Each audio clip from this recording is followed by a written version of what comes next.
2:00 na ng gabi nang pauwi na si Marco galing sa trabaho. Tahimik ang buong barangay at tanging mga kuliglig lang ang maririnig. Habang naglalakad siya, may napansin siyang isang babaeng nakatayo sa ilalim ng puno.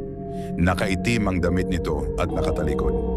"Miss, okay ka lang?" tanong ni Marco. Dahan-dahang lumingon ang babae, pero imbes na sumagot, nakangiti lang ito habang nakatitig sa kanya. Biglang namatay ang ilaw sa buong kalsada. Nang muling bumukas ang ilaw, wala na ang babae. Napatingin si Marco sa lupa. May nakita siyang mga bakas ng paa papunta sa bahay niya. Kinabahan siya at mabilis na tumakbo pauwi.